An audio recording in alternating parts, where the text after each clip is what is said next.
Ladies and gentlemen, welcome back to Gaming with me, Tony Moan. We're here today with the closed beta build of Dirty Bomb. Dirty Bomb is the latest first-person team-based shooter coming from the publishers Nexon, and it's actually being developed by Splash Damage. Good old Splash Damage, the same people that brought us Brink, and for those of you who can look way into the past, the wonderful and massively played Wolfenstein Enemy Territory. It is still played today, believe it or not. You can actually download Enemy Territory and still play it.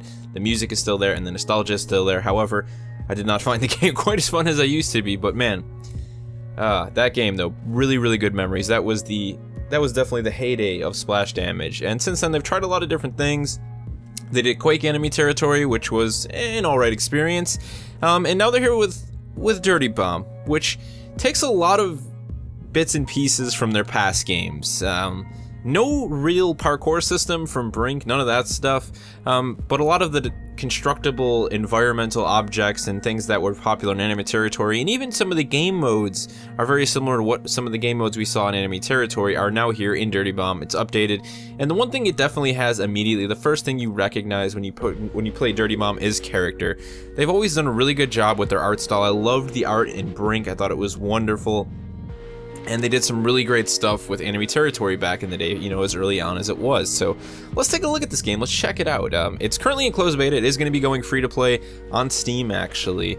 And it's by Nexon, so I'm expecting it to have a pretty good free to play model, something that will definitely be worth playing. At least, hopefully, that will be the case. So let's take a look at the mercs, because this is sort of the core of how you play Dirty Bomb, is your squad.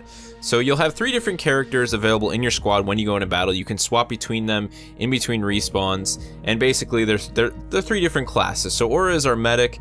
We have Skyhammer in our class. He's sort of just this crazy, you know, gung-ho mercenary who has ammo packs and airstrike. You can see Aura has the defibrillator and a healing station.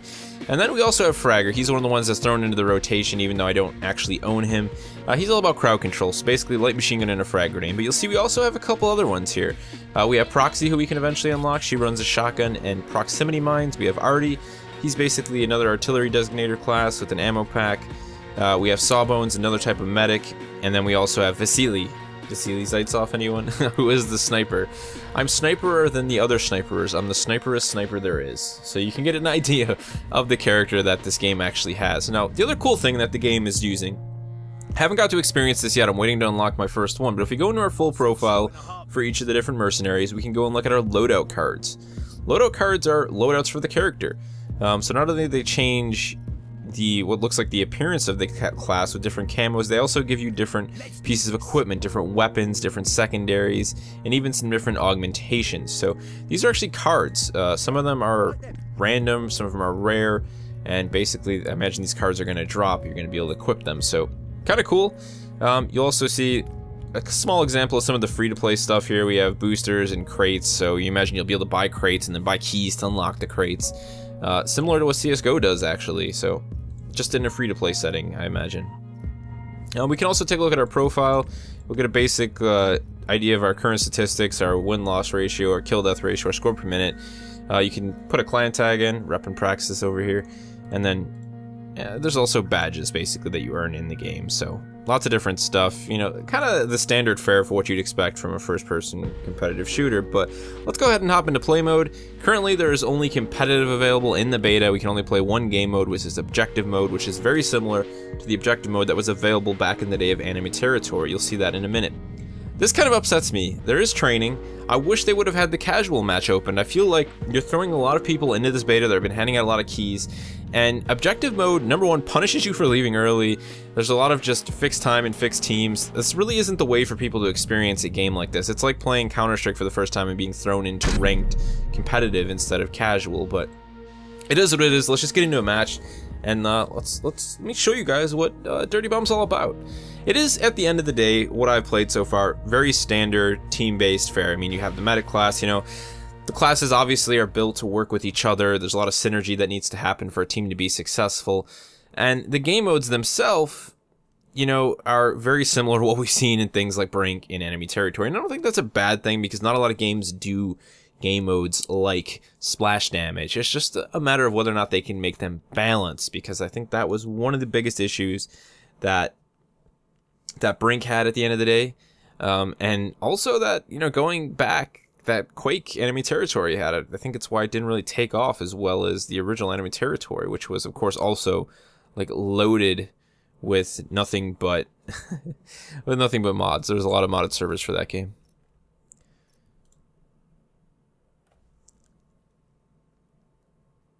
Somebody's looking forward to unlocking the sniper. Let's go ahead and lock in. I'm standing here not locked in. Looks like we have Shia LaBeouf on the other team. This should be an interesting battle. I've heard he's pretty good with a knife.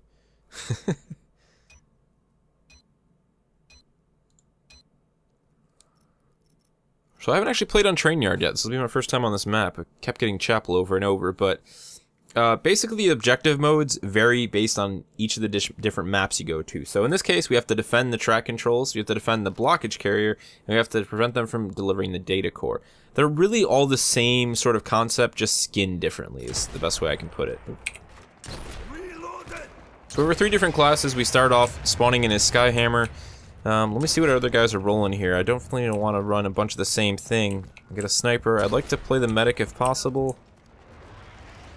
Let's go ahead and ready up. F6.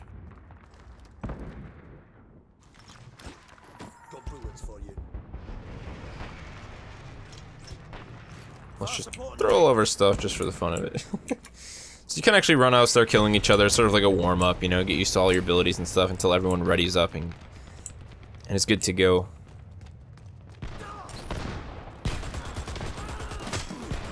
Oh man, whacking with the sniper rifle. That's good because I wanted to switch classes. Alright, let's switch over to Aura. Round is starting in 20. Stop them from blowing over the blocker carriage. And don't let them get the data cores to the chopper. So all the modes, as you see, 3-stage objective is basically the way the objective mode goes. The objectives change. Sometimes you're escorting a vehicle. In this case, we're defending several objectives before they attempt to deliver some goodies to a helicopter.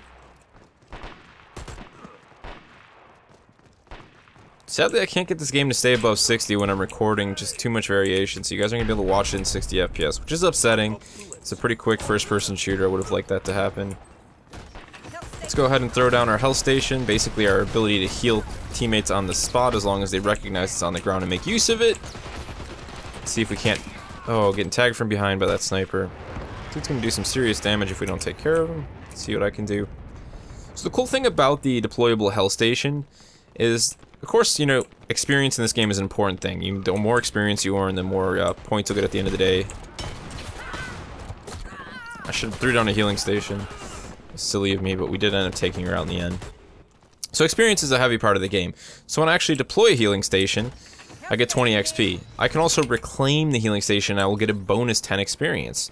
Now if I chose to just respawn my station somewhere else, I wouldn't get that experience. So that's a nice little incentive for the medic to actually, you know, treat that healing station as more than just a, you know, a deployable object that you can sort of forget about.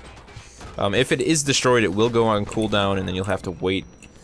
I think it's about a minute before you can actually deploy it again, so putting it in a safe location is also definitely a recommended thing. Recommended,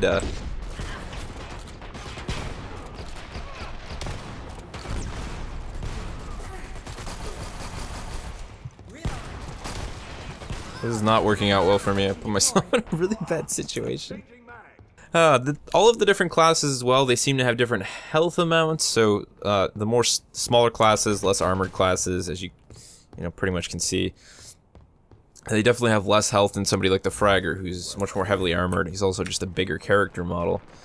This is something that Splash Damage has always loved doing. You know, Brink was big on that. The different character models had different agility levels. They also had different health amounts.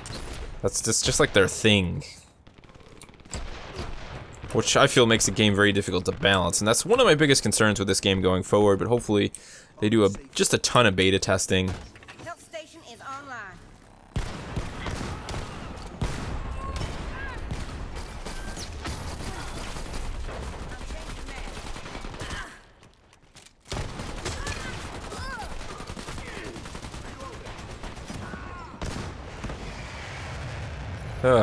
Man, I'm just a pretty bad shot right now. Headshots, very prominent thing, even with the shotgun. I should have been trying to land those. You're going to be able to do much more damage with the headshot. It's just any good, you know, any good FPS focuses on that. Let's switch up the class a little bit, though. No one's really paying attention to any of my medic abilities. We're gonna go ahead and run the Fragger, get some heavy machine gun, or some light machine gun fire going down here. We do need to get that C4 out of there. See if we can't go out from behind. We just took a lot of damage, actually. Not sure if that was friendly fire. I think it was.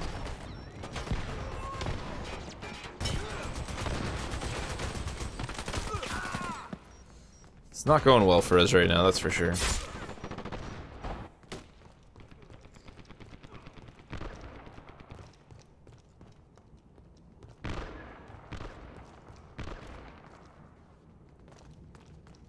There's my dead body and the silhouette of my killer. Alright, let's try and make a push here. We really need to defend this switch. I think it's actually about to detonate, though. Yeah, there goes that. They destroyed the track controller. They've been hit from behind.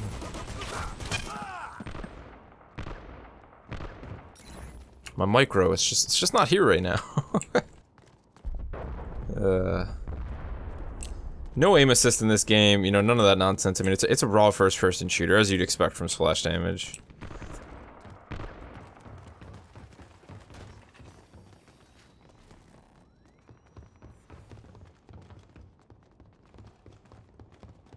Got some guys trying to flank through here, you can hear him.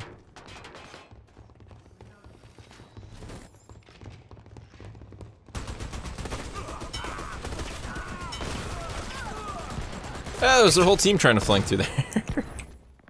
Let's see if we can't make our way back. We should have tossed a couple of frag grenades in there. I'm not used to playing this class. I've been playing quite a bit of the medic, just because no one seems to be, you know, utilizing it. The hard part about being the medic, too, is that your teammates have to recognize that you're going to be useful as a medic, you know? It's very easy to just kind of say, no, there's no way somebody's going to, you know, there's no way the medic's going to revive me, I'm going to give up on it.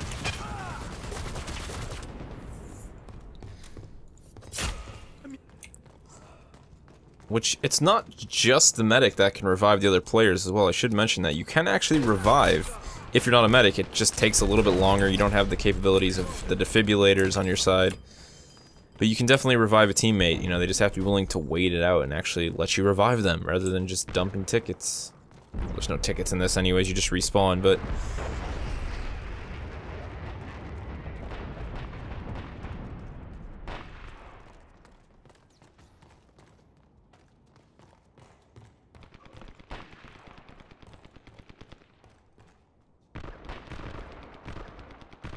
So like I was talking about earlier with the, you know, deployable pieces of equipment on the battlefield, you know, you have things like those turrets that are mounted everywhere, but some of them are actually cut off, so you might have to, say, build a bridge or some sort of a ramp to be able to access them and then use them against the enemy team.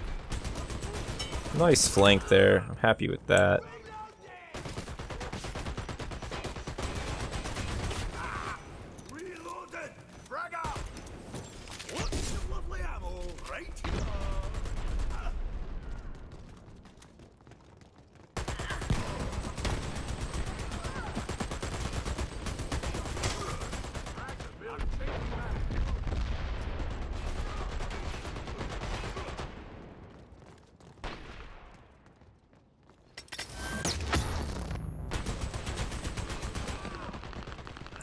There's just no way we're gonna end up being able to pick that guy up in the end, sadly.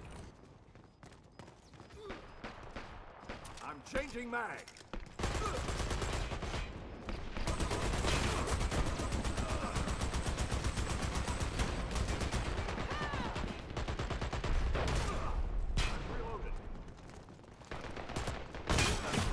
Oh, did not realize that was an enemy. Let's switch it up, let's head to the Skyhammer. I just want to kind of show the classes off for you guys. We need to get that disarm though. It's not going well. They planted C4!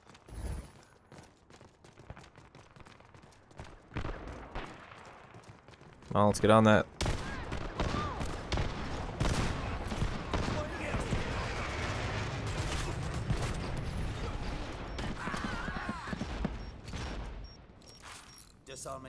Come on, cover me guys, cover me, cover me, cover me. No, I can hear him. Damn it, I should have just tried to engage them, then went back to what I was doing. No, You got targets everywhere. It's not the time to just do yep. So it's a team-based game. I said that, right? Yeah. Definitely would recommend playing this with friends when this launches into open beta there and everybody can get their hands on it. I mean, that's what really makes games like this enjoyable anyways, is the teamwork. Don't let them deliver the bloody objective. Yeah, well, we let them destroy that thing, so... pretty much on that way at this point. So we gotta defend the data cores from getting to the helicopter now. That train is flying on its way through. So usually there's some sort of a main objective being carried by some sort of a vehicle. In this case, it was that train carrying those data cores. The other level, it's actually some EMP detonators being carried by this little EV tank buggy thing. That's the end of me. That machine pistol does some seriously quick damage. Lots of DPS on that thing. Let's go ahead and switch back to our fragger class. No one's making use of the healing in this game, which is kind of ticking me off, but I mean, it makes a huge difference when you're standing in those deployable medic zones. Massive difference. We've claimed entire objectives and repaired like entire EVs from basically from death with the well-planted heal. They've got the objective. We're just gonna try and play defense here. It's gonna take them a little bit of time to actually deploy that data core, I would imagine. It's not an instant thing, so Deliver the bloody objective. we won't. I'm right here. Let's make this happen.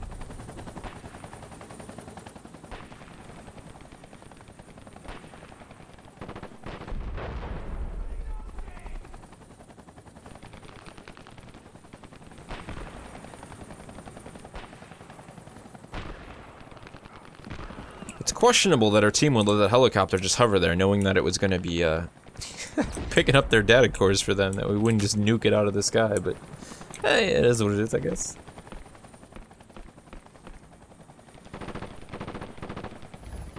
They've got the objective.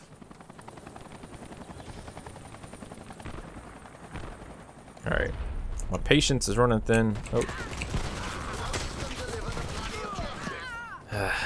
Atrocious. That's what I have to say to my current skills. Let's take a look at some of these other guys, see what's going on. One of them's hiding behind their medical station.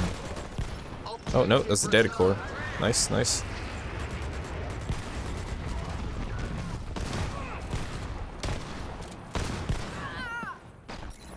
Alright, let's get back in the game. Go, go, go, go. They've got the objective.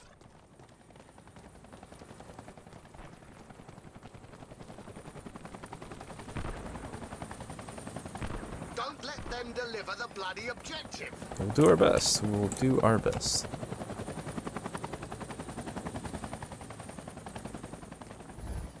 They've got the objective.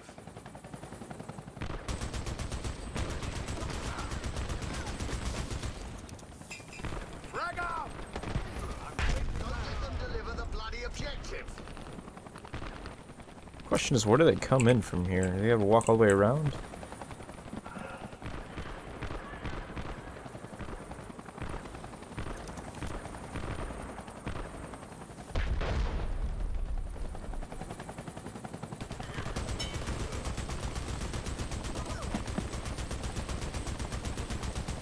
I'm reloaded. They've got the objective.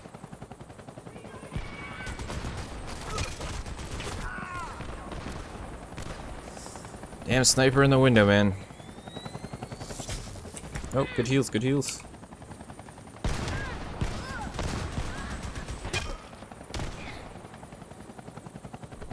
Well, I mean, the sniper is proven as a very effective asset for their team, and they delivered it.